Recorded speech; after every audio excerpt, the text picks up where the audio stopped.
Nicolás, un placer verte. Igualmente, Luis, muchas gracias por la invitación. ¿Por qué Patricia?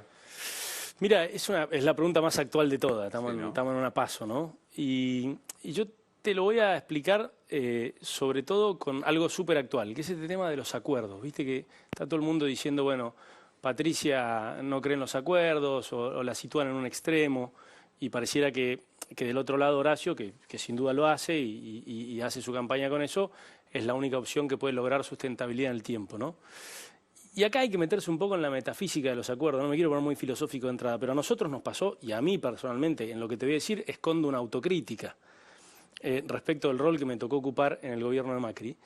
Y acá no es acuerdos sí, acuerdos no. La política involucra los acuerdos, van de la mano. La discusión es respecto de qué tipo de acuerdos, ¿no? Y los acuerdos, como tantas cosas, tienen una forma y un contenido, un cómo y un qué, ¿no es cierto? Y esto ya te empieza a sonar, porque algunos dicen, bueno, lo importante es el cómo. Y entonces yo te diría, ¿cuál es la diferencia más grande entre Patricia y Horacio? Que, por supuesto, los dos son personas que creen en la política como instrumento. Patricia, sin ir más lejos, fue la que lideró uno de los acuerdos políticos más relevantes de los últimos 20 años, que fue el Grupo A, que frenó la reelección de Cristina en un esfuerzo parlamentario de 13 bloques liderado por Patricia y por Graciela Camaño. Digamos, entonces, su trayectoria desmiente eso. Pero para ir a la carne del debate, a la carne del tema, acá lo relevante es que Horacio está poniendo el énfasis en el cómo, en la forma, en con quién, en cómo es la foto, y Patricia está poniendo el énfasis en el contenido, en las ideas. Y tal vez, digamos, yo te he hablado de una autocrítica, si yo tuviera que revisar algunas de las cosas, y tengo ejemplos para ponerte si es de interés, de lo que nos pasó entre el 16 y el 19, es que a veces los que estábamos en esa tarea nos enamoramos del acuerdo, porque había que alcanzarlo, porque había que lograr demostrar que el nuestro no era un gobierno débil, que podía dialogar, que podía lograr sustentabilidad de algunas medidas, y en esa búsqueda del cómo, de la foto y del acuerdo y de presentarlo en sociedad, a veces te quedaban elementos trascendentales de las ideas, del contenido, que es lo que en definitiva necesita este país. Enderezar las ideas, enderezar el rumbo, y que después de eso, con el énfasis puesto ahí, sí haya un cómo, ¿no es cierto? Pero digo, me parece que lo relevante de la PASO, y acá te contesto por qué, Patricia, porque yo creo que el énfasis tiene que estar puesto en el cómo. Nosotros lo pusimos mucho tiempo en el qué, perdón, lo pusimos mucho tiempo en el cómo, lo pusimos mucho tiempo en la forma, y dejamos, y por eso el castigo de gran parte de nuestro electorado, para alguien que plantea precisamente eso como Milei, lo plantea mal, a mi manera, pero desde mi punto de vista, pero lo plantea, y nosotros hemos visto una fuga porque hay un electorado nuestro diciendo, les creímos, pero después se quedaron cortos. Entonces no es acuerdo sí, acuerdo no. Es acuerdo solamente en tanto y en cuanto entendamos para qué lo estamos haciendo. A mí me parece que es interesante, mirando la posición de Patricia, por ejemplo, el pararse frente a Schiaretti, ¿no? O sea, estamos en plena elección cordobesa, que terminó como terminó. Schiaretti no repudió Jujuy, por ejemplo, que fue un intento de golpe de Estado. Me parece que fue acertado. Mi pregunta es si se puede volver de ventajero, Patricia le dice a Horacio, y de lo otro de halcón al borde de Milei. ¿Se puede volver? Que gane quien gana. ¿Se van a encontrar? Sí, yo descuento que sí. Entiendo la pregunta y es verdad. A nosotros, a la Argentina, le falta cultura de primarias. Digo, y ni hablar de primarias abiertas y obligatorias, porque eso tuvo Menem Cafiero, tuvo Fernández Mejide, Fernández Mejide en la Alianza, pero fueron internas partidarias, cerradas, votó relativamente poca gente. Esta idea de la primaria obligatoria, simultánea, con publicidad del Estado, con todos los periodistas prestándole una atención que por ahí en otras épocas no estaba, que es algo muy de Estados Unidos. En la Argentina, esta va a ser la primera que realmente, la primera primaria que realmente defina algo. Entonces, ¿por qué te digo esto? Porque en todas las primarias del mundo ocurren estas discusiones que en donde se confunde la cuestión de fondo y lo importante, insisto, las ideas y el rumbo, con cuestiones de las personas que lo intentan representar. Me parece que son cuestiones que todos sobreentienden, que empiezan y terminan en esta discusión, que como hay personas involucradas, hay pasiones, hay deslices y hay que saber enderezarlo. Yo de ese altercado que vos mencionás me quedo con la reacción. Fíjate que la reacción no fue escalar, la reacción fue inmediatamente bajar un poco los flaps. ¿Habrá otras? Por supuesto que va a haber otras. Yo noto digamos, que vuelve a escalar, que vuelve a escalar. Digo, venía para acá y vi pelea Soledad Cunha, Patricia por la cantidad de días de clases en la capital. No te cuento Santa Fe, mis pagos. Puyaro diciendo Lozada tal cosa, Lozada diciendo narcotraficante. Está bien, pero a ver, separemos la paja del trigo. Vos me decís, che, las discusiones se dan en torno a cuántos días de clase hay, o se dan en torno a qué hacer con la protesta social y la calle y cómo controlarla con todas las de la ley, o la discusión se da en torno al arancelamiento o no de los extranjeros en la universidad pública. Digo, más allá de si me equivoqué por un día u otro día, que se debatan esos temas es lo que la gente quiere. Son los temas. Porque son los temas válidos. Sin la menor duda. Entonces, pues, si una cosa la dijo sola Acuña, ¿qué dijo Patricia? Si estuvo al dedillo correcto o hubo un desliz. Lo importante, al final, es que el debate se instale y los conceptos que cada uno representan. Hasta ahí es la campaña que yo quiero. Ya después, cuando hablamos, cuando calificamos, cuando adjetivamos, por ahí esa es la parte que hay que tratar de aislar, sobre todo porque vamos a decir la verdad. Yo descuento que al que le toque perder lo va a hacer como un buen perdedor, descuento que a cualquiera de los que le toque ganar lo va a encarar con grandeza y con la búsqueda inmediata de la unidad, porque al final, ¿qué estamos votando? No estamos votando un espacio político distinto, estamos votando en el mismo espacio, ergo, con valores muy similares, con programas políticos bastante similares, con equipos comunes al menos abajo y con líderes de los equipos por ahí que pueden cambiar, pero lo que sobre todo estamos discutiendo es quién de los dos representa los mejores atributos, ventajas, fortalezas y debilidades, los mejores atributos personales para liderar ese espacio en este momento. Y es relevante lo del momento, porque los líderes no son eternos. Los líderes a veces se encuentran en su momento. Mirá Patricia, hace 40 años que está involucrada en la vida política argentina, Patricia. Y mirá cuándo le parece que le toca su momento. ¿No es cierto? Entonces, los atributos son inherentes a cada una de las personas, pero tienen una circunstancia de espacio y de tiempo. Se lo pregunta muchas veces a Patricia y te lo pregunto a vos como un hombre del pro, por decirlo de alguna manera. ¿Milei es qué? ¿Un aliado, un cercano, un ajeno? Milei es una realidad. Y yo siempre miro mucho más a los simpatizantes, si se le quiere poner un nombre, o a los seguidores de Milei que al propio Milei. A mí no me interesa, en todo caso, como dirigente político, Milei. A mí lo que me interesa es representar a aquellas personas que yo conozco, que valoro, que tengo afecto, que sé que tenemos visiones parecidas y que hoy, sin embargo, se sienten más representadas por Milei que por nosotros. A mí me interesa mirar al representado, no al representante. Entonces, Milei en ese sentido es una realidad que lo demostró en el 2021 y que hoy, en cualquier análisis, aparece en la discusión.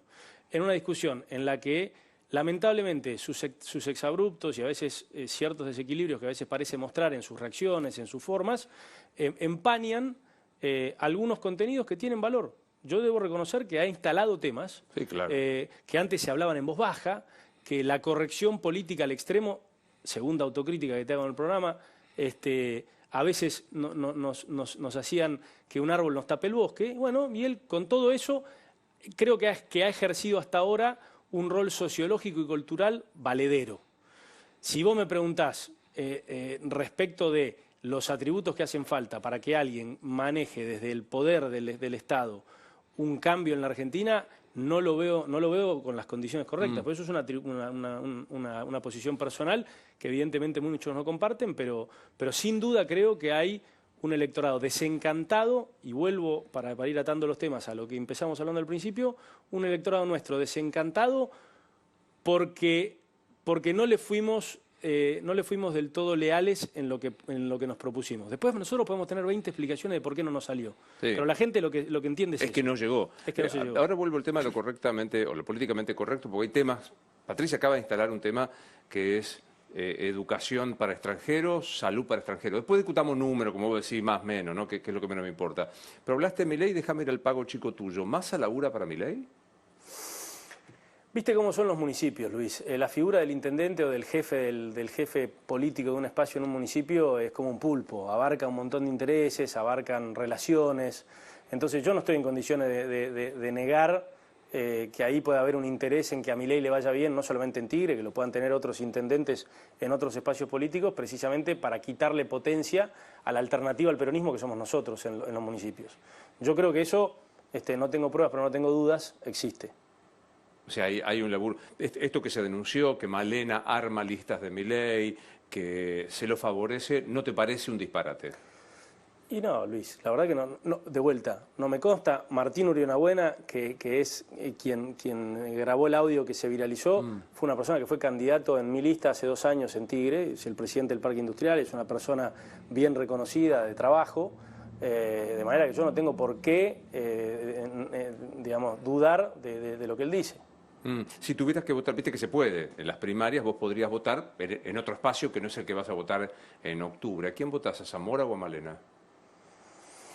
No, yo, digamos, vos pensás, Luis, que yo estoy acompañando desde el momento en que en mi charla con Patricia decidí sumarme al equipo nacional de ella, primero desde el Congreso y después empujando en el Ejecutivo si está la oportunidad.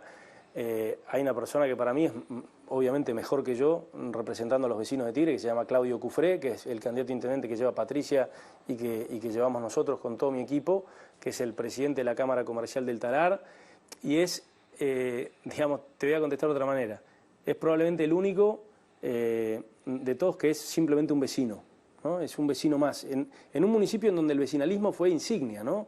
Con Ubieto, es decir, esta idea de que a Tigre lo recuperen los vecinos y se lo saquemos un poco a esta rosca política que parece que por momentos domina toda la escena, yo creo que es algo que a la gente le va a interesar. Así que, perdóname, no te eludo la pregunta, pero digamos, yo lo voy a votar a Claudio, que es la persona en la que confío. Odio cuando nosotros preguntamos, ¿qué opinás de lo que dijo el otro? Yo, si estuviese del lado del preguntado, decía, preguntale al otro. Voy a hacer una pregunta que odio. Carrió dijo que Massa y Malena son tan tóxicos como Néstor y Cristina.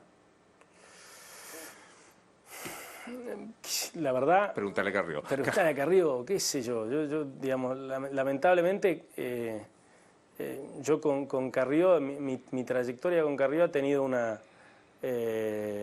desenlace que no es el que yo hubiera elegido, pues es una persona que, como casi toda la Argentina, uno ha respetado muchísimo la tarea que ella ha cumplido, sobre todo en un kirchnerismo temprano, en marcar cuestiones que para nadie eran evidentes y casi en soledad, digamos, eso es innegable.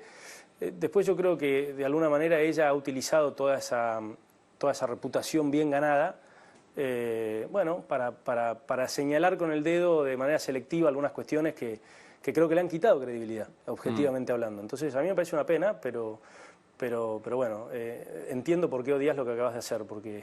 Es desagradable. Que te pregunten por la expresión de otra persona. Aparte yo digo, preguntarle al otro. No lo sé, yo más que hablar de Néstor, de Cristina o de Sergio de Malena, yo creo que hoy estamos realmente ante la posibilidad de poner sobre la mesa todo lo aprendido, todas las lecciones aprendidas de una experiencia que sin duda para mí tiene saldo positivo, que fue la que le llevó a Mauricio Macri y a todos nosotros entre el 15 y el 19 al frente del país, pero que de vuelta tiene que haber dejado necesariamente mucha tela para cortar y muchas lecciones para aprender, y que hoy hay una síntesis de eso que está para resolverse democráticamente. Claro. Digo, la verdad que esta es un paso interesante, ¿por qué?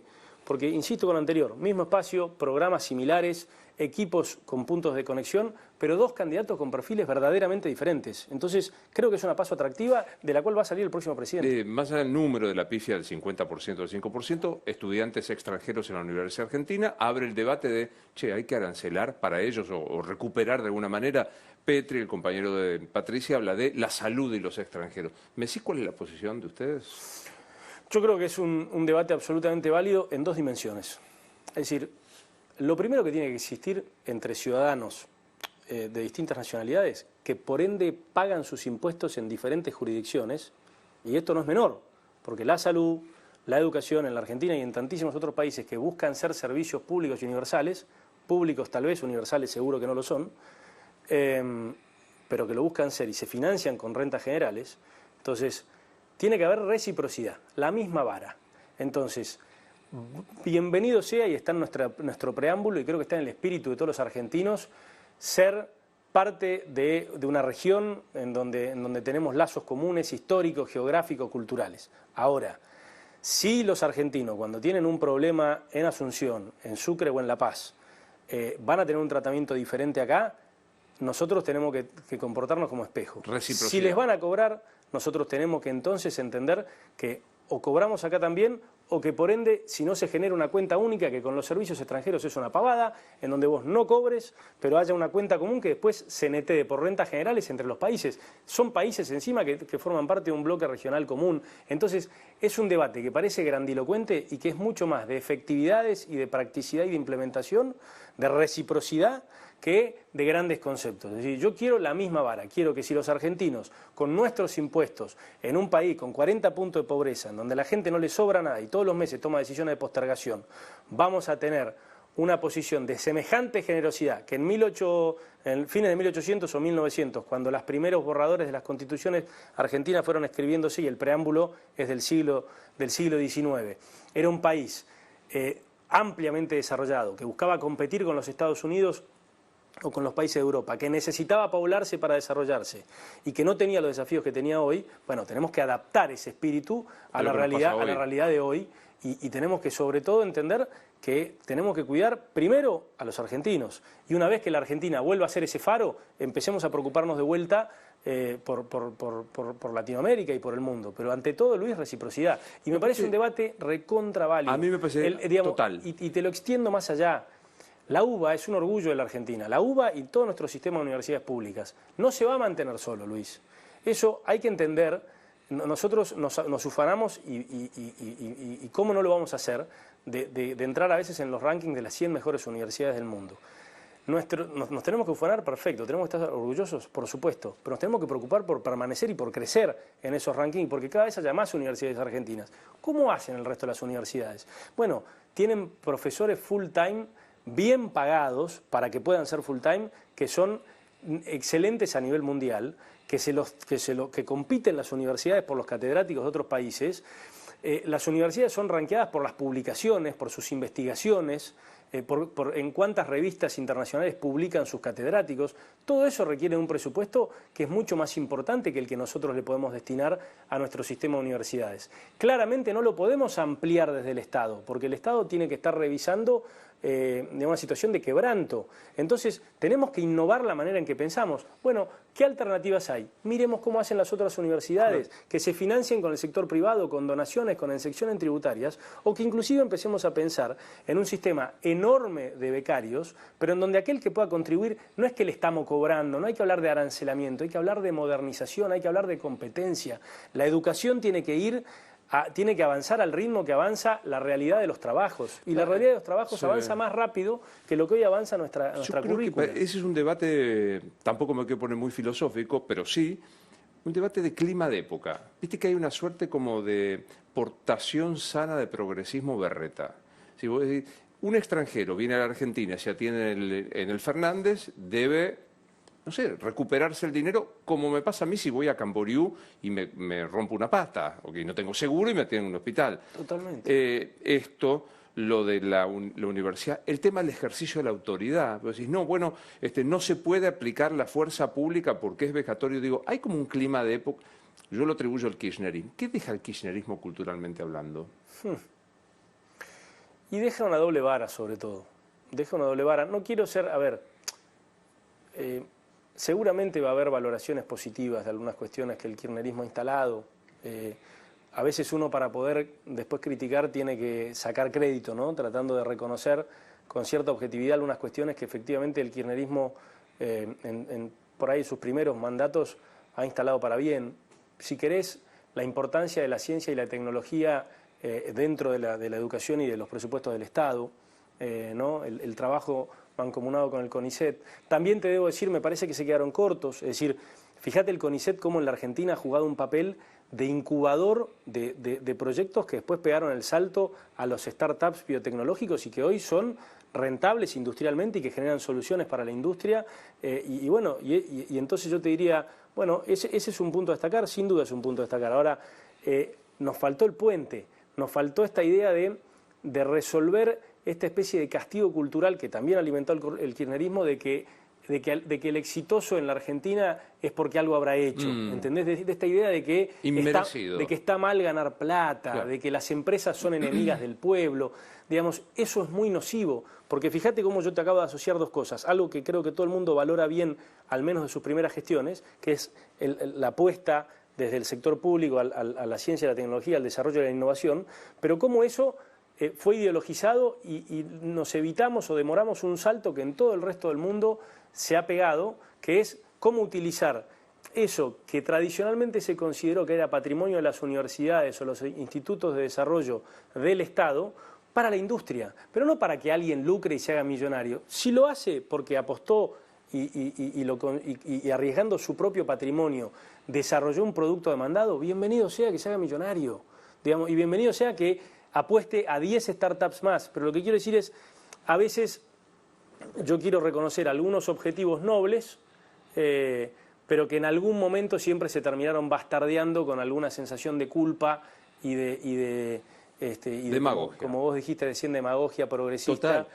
Pero seamos más específicos. Definime a Cristina Fernández de Kirchner.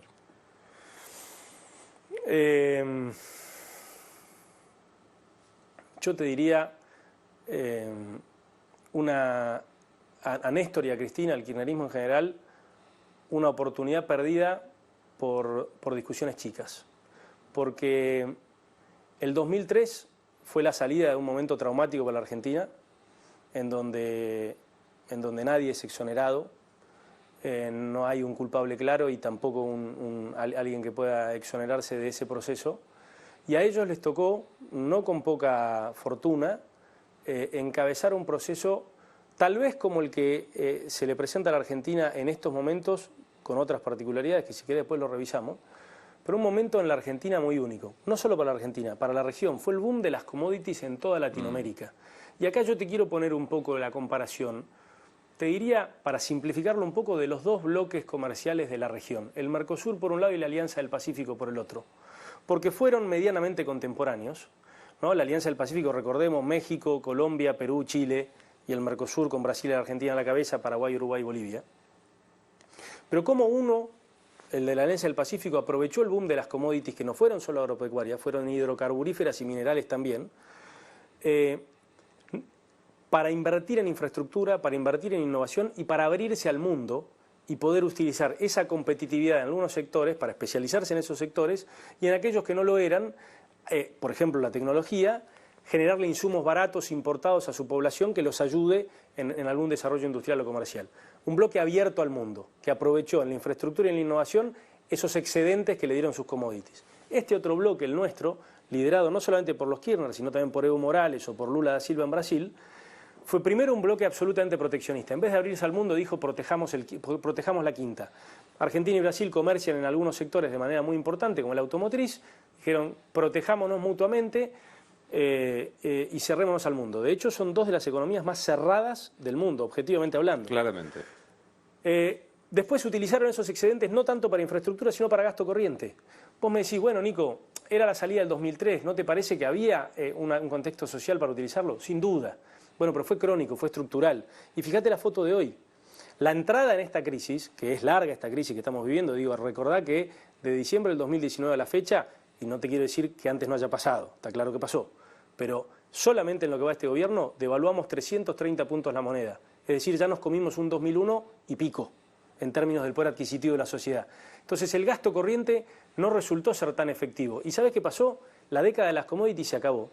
Y toda esa falta de financiación que tuvimos fue lo que produjo la inflación y las crisis de deuda en la Argentina, pero también en Bolivia y también en Brasil.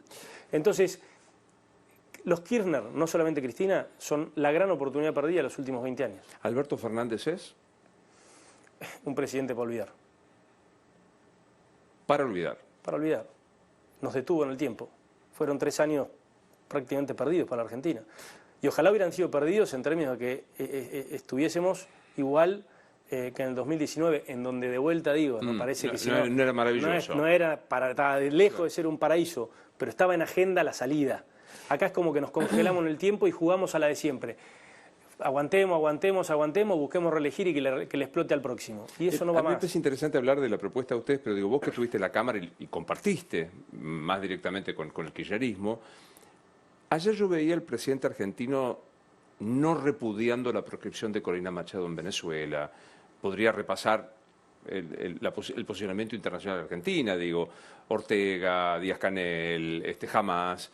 ¿Lo creen ¿Qué es? ¿Es una pose? ¿Es esto, portación sana de progresismo berreta? ¿Qué pasa por la cabeza? No, yo creo que lo creen. ¿Creen eso? Sí, lo creen, lo creen. Lo creen, y además ahora se está empezando a dar una cosa interesante dentro del peronismo, que es, a mí me cuesta trabajo encontrar, por supuesto que yo no he vivido gran parte de lo que voy a hablar ahora de la historia, pero me cuesta trabajo encontrar dentro del peronismo orgánicamente dos caras de una misma moneda tan distinta como Massa y Grabois, ¿no? Entonces, vos me preguntás, bueno, nunca tan pertinente la pregunta, porque si yo te digo, ¿qué opinan de la política internacional Horacio y Patricia? 90% de coincidencias. Más o menos parecido. Digamos, sí. tiene coherencia que estén compitiendo en un mismo espacio. Ahora me preguntás, ¿qué opina Sergio Massa del régimen de Maduro y qué opina Grabois? Tendrían que ser espacios distintos. Entonces, ¿la PASO de ellos es una PASO de verdad o la PASO de Grabois es con la izquierda? Si es que le atribuís a Massa un pensamiento contundente y no adecuado a las circunstancias. Bien, totalmente válido, pero en todo caso, ¿por qué lo eligen a él ahora? Porque, digamos, ahí hay como una claudicación, que es lo que le da fortaleza a Grabois. Es decir, todo este progresismo berreta del que vos hablás, se lava la cara con Grabois, porque no puede despertar de esta pesadilla de tener que estar tragándose el sapo de llevar a Massa en su versión fiscalista, occidental, digamos, es todo lo que ellos repudiaron todo este tiempo. ¿Entendés que es prácticamente un comportamiento esquizofrénico? Y por las dudas quiero decir que ayer Massa estaba ahí y no repudió a Maduro, ¿no? Porque, por eso te digo, es creer que Massa es occidentalista, institucionalista, es difícil aprenderlo. Pero claro, pero es que está envuelto en una trampa, porque él está puesto ahí porque supuestamente es el único competitivo para ganar en una primera vuelta, en un balotaje, en un clima de época, como bien decías vos, que lo que busca es precisamente orden en las cuentas públicas, orden en la calle, alineación internacional, es decir, entonces Massa. Pero le pongo en la PASO, y él primero le tiene que ganar la PASO, a un tipo que representa, digamos, una visión, si se quiere, prácticamente comunista. Porque Juan Grabois, antisistema seguro. No es un defensor ni de la propiedad privada, cree que hay que hacer una reforma agraria en la Argentina, no cree en la libre empresa, entonces, y yo no lo estoy cuestionando, tiene todo el derecho de creer lo que quiera y tiene todo el derecho, digamos, la gente de votarlo. Lo que estoy diciendo es que a Massa lo han puesto en una situación menudamente complicada, porque primero tiene que ser filocomunista para ganar su paso y después tiene que ser filo neoliberal para ganar la general. Es imposible, es solamente un desafío para Sergio Massa, imposible. Eso soy muy gorila. Solo lo pueden explicar los peronistas, que viste que pueden ir de Puerta de Hierro a Montoneros y no pasa nada. Vos te juntás con alguien que piensa algo distinto y sos un traidor. ¿Por qué volvés a la campaña? Primero, antes que, como te preguntaba por Cristina, por Alberto, ¿quién sos vos? Yo soy un típico producto de una Argentina que dio enormes posibilidades de progreso, entre otras a mi familia, en mi caso desde Bahía Blanca y muy relacionado al desarrollo de los medios de comunicación, primero gráfico y audiovisuales después, y que me dio a mí infinitas oportunidades. Una de ellas fue viajar, y la mejor manera de darme cuenta que con una de esas oportunidades que no tiene mucha gente, que es poder viajar por el mundo en una temprana edad, me pude dar cuenta de cuántas más oportunidades había tenido yo, porque esta idea de que la solución es irse a la Argentina, que la Argentina es un país sin posibilidades, no puede ser más falsa, digamos. Y yo soy, entre otras cosas, la prueba viviente de eso. Atado a un sentimiento muy profundo en mí desde siempre, que es la necesidad de sentir que a alguien se lo tengo que devolver, como si haber nacido en un lugar que es el acto de desigualdad más grande de la humanidad, porque es inexplicable, para los que somos creyentes, que yo lo soy, bueno, creemos que tenemos un principio de explicación para eso, que tiene que ver con la vocación, que tiene que ver con la caridad, con la solidaridad, con el compromiso, con la co-creación, con la humanidad. Bueno, y yo encontré en la política, obviamente, una pasión, porque sería arrogante decir que la única forma de responder a esa deuda de honor de haber nacido y de haber tenido las oportunidades que tuve, sería erróneo decir que solamente es la política. Cada uno la devuelve como siente que la tiene que devolver. Vos lo harás desde el periodismo y sentirás gratitud también de la vida que te ha tocado y tendrás tu balance como lo tiene cualquier otra persona que lo pueda hacer desde la sociedad civil o simplemente haciendo bien su trabajo, que es la mejor manera de dignificarte y devolverte a la sociedad. Bueno, yo soy un típico producto de esa Argentina a la que queremos volver, que siente una enorme gratitud y que le trata de dar trascendencia desde la política. ¿Y por qué volvés, por ejemplo, a un lugar complicado como la Cámara de Diputados? Pues todo indica que lo vas a hacer. Porque creo que es, y creo que lo fue, y para mí fue una experiencia, los primeros 2 años fueron lindísimos, yo realmente sentía que estábamos haciendo una historia linda en el sentido de que estábamos logrando los buenos acuerdos, es decir, que hubiera un gobierno que te mandaba una propuesta en un país que estaba acostumbrado a que lo que mandaba el gobierno sale como una escribanía, y hubiera un conjunto de bloques de gente de buena fe, de distintas pertenencias políticas, con un gran componente del peronismo, en ese momento el bloque justicialista asociado a muchos gobernadores, o el bloque del Frente Renovador de Sergio Massa también, que con muy buena fe y con un espíritu de época también que sentía el compromiso de salir adelante, opinaban, introducían cambios que mejoraban nuestras iniciativas en muchos casos, en algunos otros casos no, pero que realmente uno sentía que se estaba construyendo una casa común ladrillo por ladrillo, que había una conducción, que había un gobierno que había sido votado y que marcaba la impronta, pero que no era ni con arrogancia, ni a los sopapos, digamos. Los segundos 2 años fueron un poco menos gratos. Yo creo que confundimos el camino, sobre todo en el 2017, creo que creímos que habíamos terminado con la historia, que de 2 elecciones ganaron la elección, claro. No sé qué es lo que pasó, es para un programa más largo, pero creo que hoy tenemos la posibilidad de rectificar, de ratificar en gran medida un rumbo que en muchas cosas creo que había sido el acertado, rectificando algunas de sus formas y logrando que esto funcione. O sea, acá hay que tener mucha más humildad y mucho más pragmatismo. La Argentina tiene que funcionar, esa es la palabra, tiene que andar. No tenemos que ganarle a nadie, esto no es una competencia de historia de las ideas políticas. Esto tiene que funcionar. Para que funcione, la gente tiene que poder autodeterminarse. Eso es lo más importante, digamos. Nosotros, al final de cuentas, todos somos un poquito liberales, porque todos creemos en la libertad de las personas. Entonces, nadie quiere un Estado que le venga a decir cómo tiene que vivir. Uno quiere un Estado que sea su socio a la hora de vivir, que le resuelva aquellas cosas que uno individualmente no puede. ¿Para qué? Para poder tener autodeterminación, desde lo más banal, que es decidir si el fin de semana tenés un mango para ir a comer con tus chicos al mediodía o llevarlos al teatro, hasta las cosas más trascendentales, que si vas a seguir viviendo en este país o cómo vas a ayudar a que tu hijo progrese y sea mejor que lo que fuiste vos. Digamos que al final es lo que todas las familias buscan. Permitime que les achaque a los liberales que abandonaron la bandera de la libertad con cierta vergüenza y la entregaron a una supuesta defensa de la izquierda que hace cultura del ejercicio de la libertad, cuando yo creo que es exactamente lo contrario. Pero sería para otro largo programa filosófico para debatir. ¿Lo ves? ¿Hablás con Marcos Peña? Sí, he hablado. Después del gobierno he hablado varias veces. Él genuinamente está alejado, por supuesto tiene sus opiniones y es una persona que ha conocido el poder de primera mano. Pero sí, la última vez habré hablado hace 3 o 4 meses. Sí. Pensando en el futuro, ¿no? O sea, en esto que puede ser un gobierno eventual de Patricia Bullrich, te das cuenta que sacaste todos los números de los lugares comunes. Mencionaste a tu familia que viene de Bahía Blanca, sos del PRO, estás con Patricia, sacaste todos los números para decir, sos de derecha.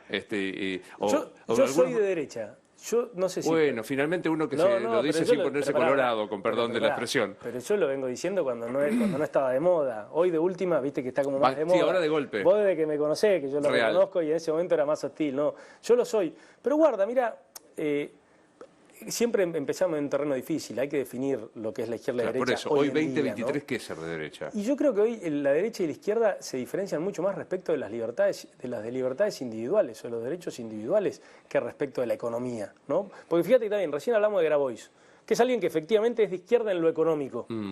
Pero el kirchnerismo no es que ha sido de izquierda. El kirchnerismo han sido malos ejecutores siendo capitalistas. Es decir, han destruido la economía, pero sin cuestionar los basamentos del sistema capitalista, que es lo que tradicionalmente defendió la derecha.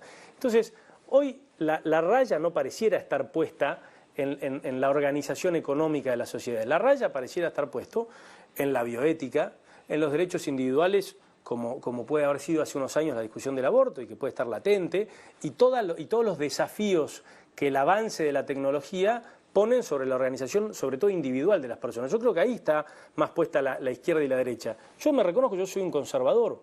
Yo soy un conservador en eso y eso es estrictamente de derecha. Ahora, Patricia es una persona que está a favor de todas estas cuestiones.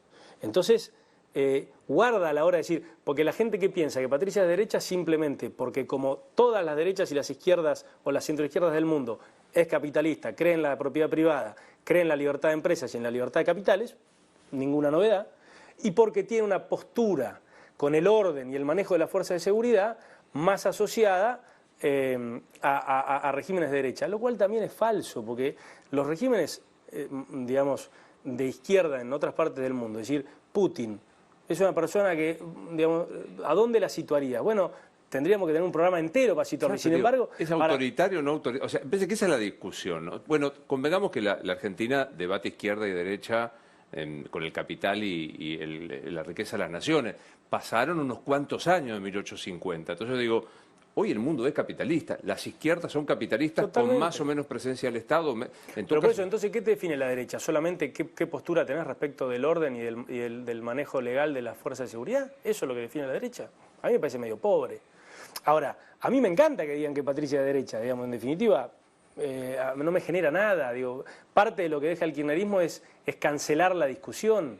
Es decir, yo estoy lleno, con los debates más ricos que yo tengo por lo menos, son con amigos míos que están en las antípodas. Pues ¿sabes qué es lo lindo? La buena fe, compartir un buen momento y la honestidad intelectual, que vos en definitiva reconocés que el otro está elaborando conceptos, te está apelando a la historia y te está haciendo reflexionar sobre cosas que o te hacen cambiar de opinión o por ahí validan lo que vos pensabas desde antes. Pero digo, ¿qué más lindo que eso? Con una base de algo que acabas de decir, de atribuirle al otro la chance de que, mirá, tenía razón este tipo, ¿no? Porque si no, no es discusión eso. Lógico, esa es la actitud más política de todo, que por eso uno hace política en la mesa familiar. Y eso es el Congreso.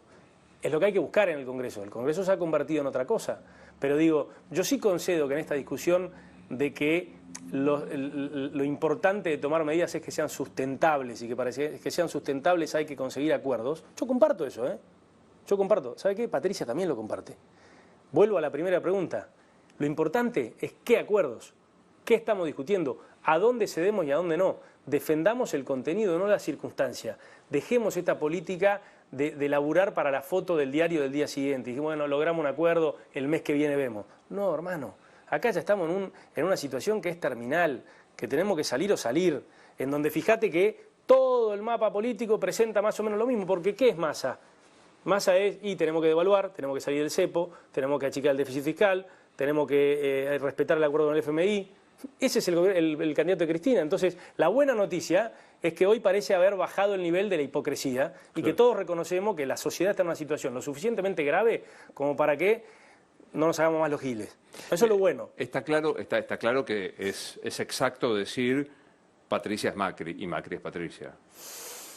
Mira, no hay que renegar. Nosotros fuimos todos funcionarios de un gobierno que, insisto, yo considero que ha tenido entre todo un saldo positivo.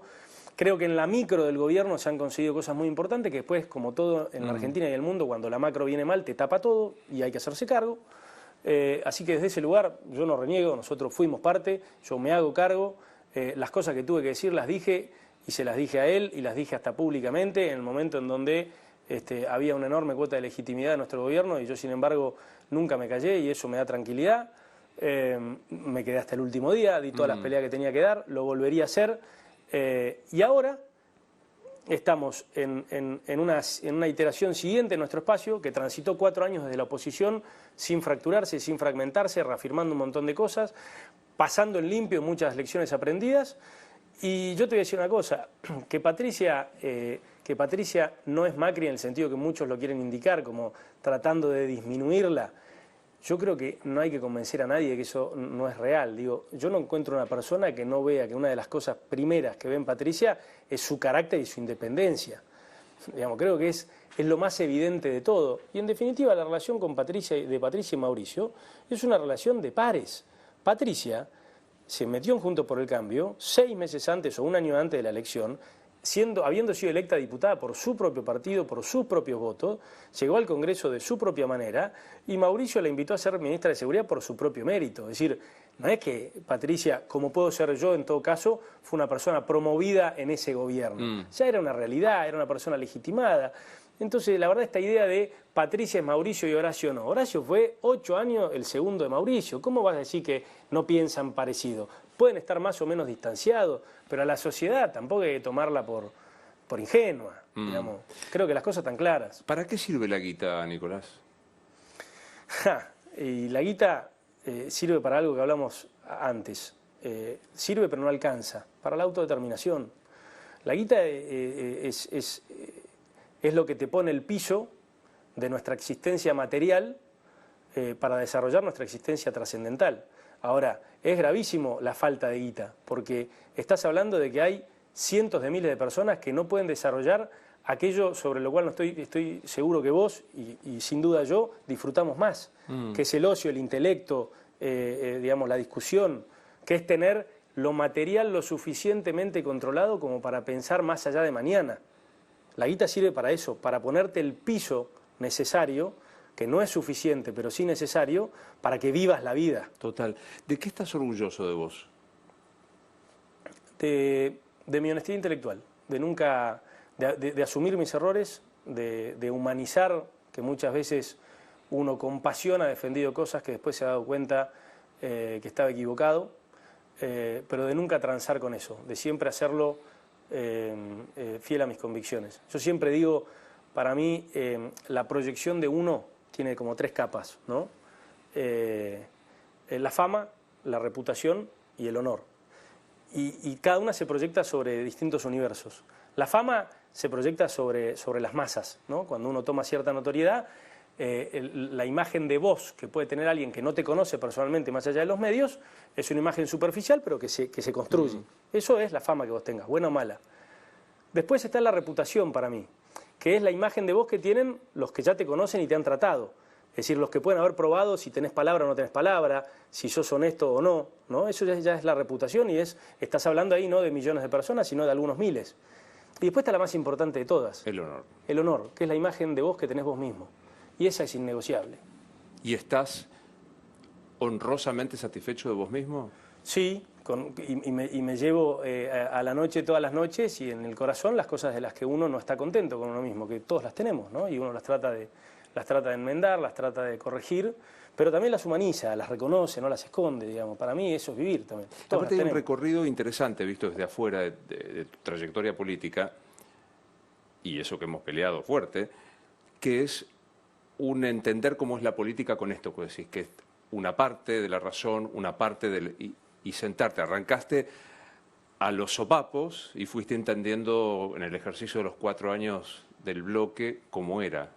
Sí, y no quiero externalizarlo, pero bueno, yo también tuve la fortuna y el desafío de sin buscarlo y de manera muy temprana, en parte siempre digo, producto de la irresponsabilidad de Emilio Monzó, de terminar ocupando un rol para el que objetivamente a priori no estaba preparado. Digo, eso a mí no me da vergüenza decirlo. El bloque, por las dudas, ¿no? Para claro, que no lo recuerde. Exacto. A los 29 años ser diputado y presidir el bloque del oficialismo. Era algo para lo cual objetivamente no estaba preparado. Después puedo sentir que lo hice mejor o peor en función de Pero digo, eso también a mí me implicaba, digamos, siempre una sensación de tener que demostrar que a veces por ahí tenía que ver con algunas reacciones que hoy no tendría. Pero bueno, es parte del aprendizaje. Por eso digo, uno lo que tiene que cuidar es la honestidad intelectual, es decir, es ser transparente con uno mismo y con los comportamientos de uno, digamos, que no tengan nunca segundas intenciones. Si es así, la gente después te lo termina perdonando. Entra por ahí caminando Horacio Rodríguez Larreta, ¿qué le decís? Yo con Horacio tengo diálogo y tengo una buena relación, he podido trabajar con él y me parece que va a ser una persona indispensable en la Argentina que viene. Ahora, de la misma manera, creo que no estamos discutiendo en esta instancia quiénes van a ser parte de un equipo, que él sin duda va a ser y va a ser imprescindible. Estamos discutiendo quién lidera. Está claro. Y yo ahí no tengo dudas y hace ya más de 2 años que estoy apuntalando a la Patricia porque lo primero que ha hecho a mí fue convencerme. Entra por ahí Patricia, ¿qué le decís? Que no afloje y que no nos defraude. Lo que le diría a cualquiera de nosotros. Entra por ahí caminando Nicolás Massota a los 16. ¿Cuánto tenés? 38. El doble casi. Más del doble. 38. Con 22 años de experiencia, ¿qué le decís al pibe ese? No planifiques tanto. No planifiques tanto porque si querés hacer reír a Dios, contale tus planes. Y te acabo de decir que una de las cosas más importantes que me pasó no la pude ver venir hasta 10 días antes cuando Emilio me dijo te vamos a apoyar a vos y hablé con Mauricio. No planifiques tanto. No planifiques tanto. Entran 2 y medio de tus hijos, que tienen 4 y medio. 4 y medio, 2 y medio y 5 meses en la panza de mi mujer. ¿Qué les decís a esos pibes? Gracias por enseñarme tanto, ya a tan corta edad, ¿no? Porque yo siempre digo, para mí la paternidad fue como estar viviendo, ¿viste? Cuando cargas el teléfono en el auto, en el cenicero, ¿viste? Que tiene 12 voltios, y cuando sos papá es como que te saquen de ahí y te enchufen a 220. Entonces todo lo que pasa, lo lindo y lo feo, es con una intensidad que vos no te habías podido imaginar nunca. Y eso viene con un montón de enseñanzas, ¿no?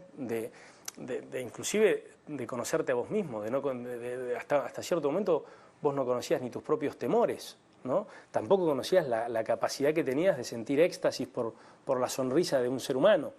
Entonces lo primero que me nace, así si me apurás, es agradecer la oportunidad de ser papá. Es una cosa fascinante y terrible al mismo tiempo, ¿no?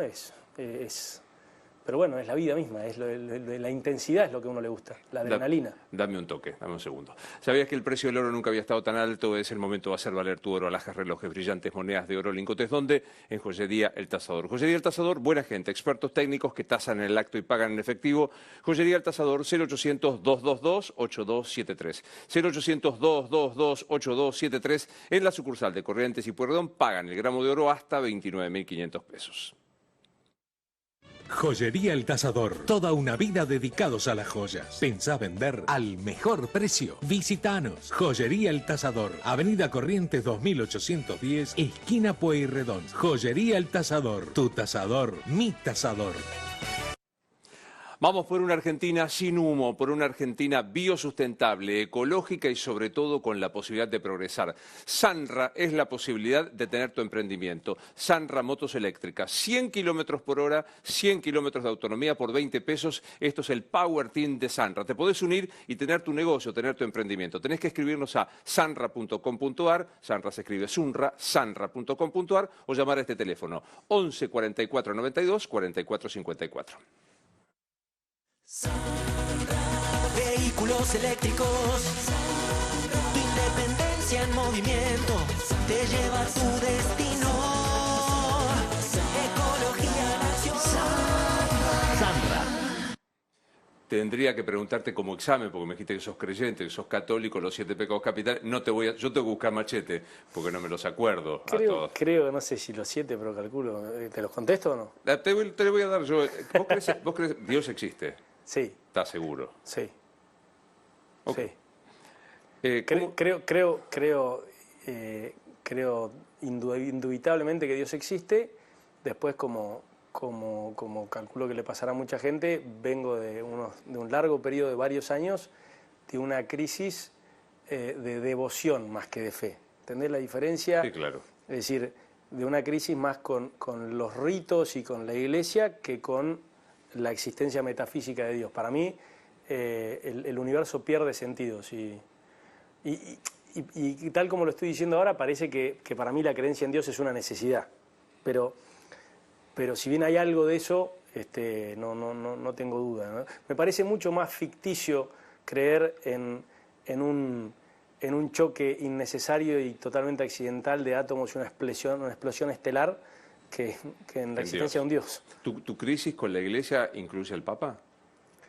Sí, pero antes. No es que lo haya originado Francisco, no lo quiero cargar con eso. Bien. Bueno, vamos a ver qué te pasan. Soberbia. ¿Pero qué te tengo que decir los 7 yo o qué te No, tengo yo que te decir? digo qué te pasa con cuánto te incluye o no. No, y me incluye. Es uno de los que más tengo que combatir. Por supuesto, la realidad se encarga de hacerte el trabajo, ¿no? De darte un Es decir, sopapo rápidamente. Cuando no te sale por virtud, te sale por realidad. Lo que no aprendés por inteligencia. Absolutamente. Avaricia. No, yo creería que lo anoto entre los que tengo más o menos controlado. Bien. Lujuria. Hay épocas. Hay épocas. Hay épocas. ¿Monogamia? Pero no, absolutamente. Te iba a decir eso, con mi mujer. Por eso te digo que hay épocas. Imagínate que en 6 años 3 chicos. Complica la cosa, ¿no? No diría lujuria. En todo caso, diría lindos encuentros. Ira. La estoy aprendiendo a controlar, la he ido aprendiendo a controlar con el tiempo. Hoy me veo totalmente reflejado, sobre todo en mi hija menor. Qué claro, la piquetera. ¿Gula? Sí, culpable. Bien. ¿Envidia? Algunos momentos. Es el peor sentimiento de todos. Es el que más detesto. Pero muy esporádica. Y me queda pereza. Y está muy asociada a la motivación. Cuando estoy enchufado, cero. Soy un obsesivo y incansable.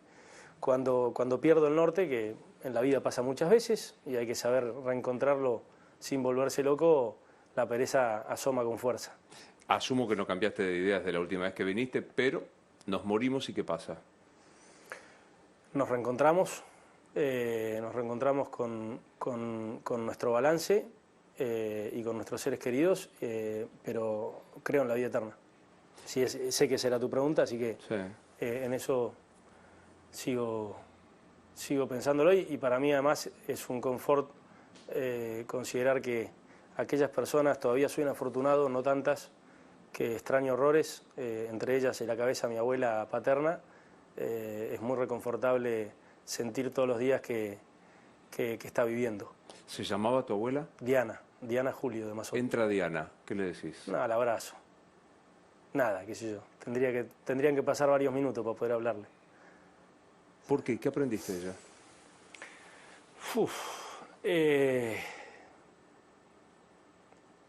La tenacidad que tenía. O sea, vos pensás que era una mujer que a los 25 años, en los 50, las mujeres votaban hace algunos años, no existía la ley de divorcio, y ella, separada, con castigo social de mi abuelo, a los 25 años se hace cargo del diario que había sido expropiado por el régimen peronista y había vuelto a la familia, y ella asume la dirección. Y en un mundo que, imagínate que si nosotros en los 2000 estábamos hablando de machismo imagínate lo que era en esa época, ¿no? Y vos sabés que en la vida usó el argumento de género, y en la vida, o sea, una luchadora contra viento y marea, de la cual me llevo un montón de lecciones, y eso que lamentablemente la pude vivir y pude tener excelentes conversaciones con ella ya conmigo grande, pero no pasan más de una semana sin pensar yo qué lindo sería poder hablar esto con ella. Me pasa, bueno, y eso que murió ya hace 14 años. Bueno, ya que, por lo menos del catecismo que veíamos cuando éramos pibes, yo soy agnóstico, pero también estuve ahí, ¿qué te toca? ¿Infierno, purgatorio, paraíso? No, peleo para el purgatorio. Estoy en la tabla, estoy en la promoción. Estoy en la promoción, pero creo que al purgatorio... Un rato sí. No, un rato largo. El purgatorio un rato largo. Pero ya entrando ahí, por lo menos vos sabés que después la esperanza. Con algo de trabajo forzado por San Pedro, venga. Después coronás. Me gustó verte. Igualmente, Luis, muchas gracias. Por favor.